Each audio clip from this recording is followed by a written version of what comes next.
Salut à tous et bienvenue sur ma chaîne. Nous vous contons ou encore racontons les histoires qui fondent la société africaine, du passé et du présent. Donc, si vous êtes bien installés, commençons. Dans le village de Kano, situé au cœur du Nigeria, se dressait un majestueux palais. C'était une construction impressionnante avec des toits de chaume, des murs peints de couleurs vives et des motifs géométriques traditionnels. À l'intérieur du palais, de nombreuses chambres spacieuses étaient décorées de tapisseries colorées et de sculptures en bois. Ngozi, une jeune femme de 25 ans, était récemment arrivée au palais. Elle avait été embauchée comme domestique. Sa beauté naturelle et son sourire chaleureux ne passaient pas inaperçus parmi les autres serviteurs. Elle portait un pagne coloré et un foulard noué autour de la tête, comme le voulait la tradition. Un jour, alors qu'elle nettoyait la grande cour intérieure du palais, Ngozi fit la rencontre du prince Adewale. Le prince, vêtu de ses habits royaux faits de tissus brodés et ornés de perles, était charmant et respectueux. Leur regard se croisa et une étincelle semblait briller entre eux. Peu à peu, une amitié sincère se développa entre Ngozi et le prince Adewale. Ils passèrent des moments ensemble dans les jardins du palais, parmi les fleurs tropicales et les oiseaux colorés. Adewale appréciait la gentillesse et l'humilité de Ngozi, tandis qu'elle admirait son intelligence et sa bienveillance. Un soir, sous le ciel étoilé de Kano, Adewale avoua ses sentiments à Ngozi. Il lui déclara son amour et lui promit de surmonter tous les obstacles pour être avec elle. Ngozi, émue, accepta son amour, bien qu'elle sache que leur union ne serait pas acceptée facilement par la famille royale. La reine, mère du prince, découvrit rapidement leur relation. Elle convoqua Ngozi et lui ordonna de rester loin de son fils. La reine était vêtue de ses plus beaux atours traditionnels, symbole de son autorité et de sa dignité royale. Elle exprimait sa colère avec des mots durs et des regards sévères. Contrairement à la reine, le roi était plus compréhensif. Il avait observé la sincérité de l'amour entre son fils et Ngozi.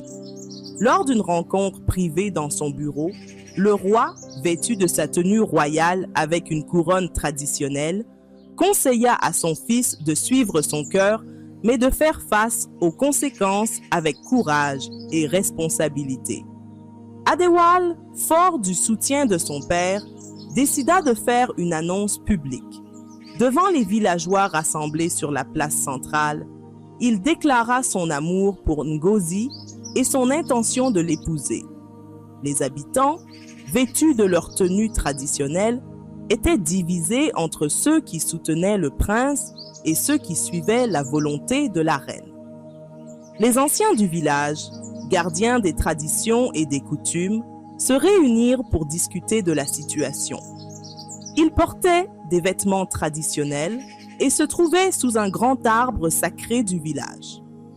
Après de longues délibérations, ils décidèrent de soutenir l'amour entre le prince et Ngozi, reconnaissant la force de leurs sentiments. Malgré l'opposition continue de la reine, les préparatifs du mariage commencèrent. Le palais était décoré de guirlandes de fleurs et de tissus colorés. Les femmes du village, portant des pagnes assortis, dansaient et chantaient en célébrant l'événement à venir. Ngozi était au centre de l'attention, préparée pour devenir la future princesse. Alors que les préparatifs du mariage continuaient, les divinités locales furent invoquées pour bénir l'union. Une cérémonie sacrée eut lieu dans la clairière du village où un prêtre, vêtu de vêtements rituels et paré de plumes et de perles, invoquait les ancêtres et les esprits protecteurs. Le roi, le prince Adewale et Ngozi étaient présents, montrant leur respect pour les traditions ancestrales.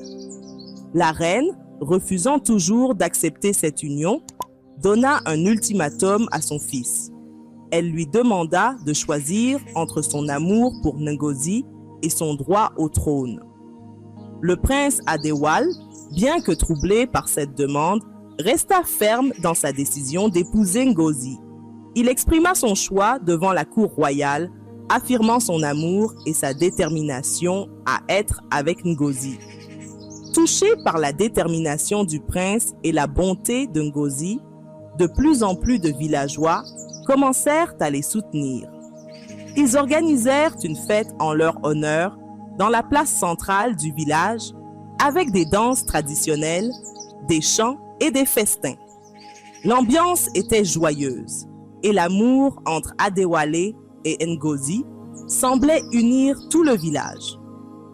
La reine, voyant que son opposition ne faisait que renforcer la détermination du couple, décida de tenter une dernière fois de les séparer. Elle convoqua Ngozi en privé et lui offrit une richesse immense pour quitter le palais et le prince. Ngozi, avec une grande dignité, refusa l'offre, affirmant que son amour pour Adéwale était plus précieux que tout l'or du monde. Un ancien sage du village, gardien des histoires et des prophéties, révéla une ancienne prédiction qui parlait d'une union entre un prince et une humble servante qui apporterait la prospérité et l'harmonie au royaume. Cette révélation changea l'opinion de beaucoup, y compris celle de la reine, qui commença à comprendre que l'amour entre Adéwale et Ngozi était destiné à apporter de grands bienfaits. Après avoir entendu la prophétie, la reine réfléchit longuement. Elle finit par accepter l'union de son fils avec Ngozi, reconnaissant que leur amour pouvait vraiment apporter le bonheur et la prospérité au royaume. Elle fit cette annonce lors d'une grande réunion au palais, où elle bénit leur union devant tous les membres de la cour et les villageois rassemblés. Avec l'acceptation de la reine, les préparatifs du mariage royal commencèrent en grande pompe. Le palais fut décoré de manière somptueuse, avec des tissus de soie, des fleurs rares et des lanternes illuminant les nuits. Les artisans du village créèrent des ornements exquis et les musiciens répétèrent des mélodies traditionnelles pour la cérémonie. Le jour du mariage arriva enfin. Le prince Adéwale et Ngozi étaient resplendissants dans leurs vêtements de mariage traditionnels. La cérémonie se déroula dans la grande cour du palais avec des danses, des chants et des bénédictions. Les villageois et les invités royaux assistaient à l'union, célébrant l'amour et l'harmonie retrouvée. Après le mariage, le prince Adéwale et Ngozi commencèrent leur vie de couple au palais. Ils travaillaient ensemble pour améliorer le village et aider les villageois. Adéwale utilisait sa position pour initier des réformes, tandis que Ngozi, avec sa nature humble et compatissante, gagnait le cœur des gens. Leur amour et leur dévouement apportaient une nouvelle prospérité et harmonie au royaume. Quelques années plus tard, Ngozi donna naissance à un fils. La naissance de l'héritier fut célébrée avec une grande fête dans tout le village. Les villageois apportaient des cadeaux traditionnels et chantaient des chants de joie. Le roi et la reine, maintenant grands-parents, étaient remplis de fierté et de bonheur.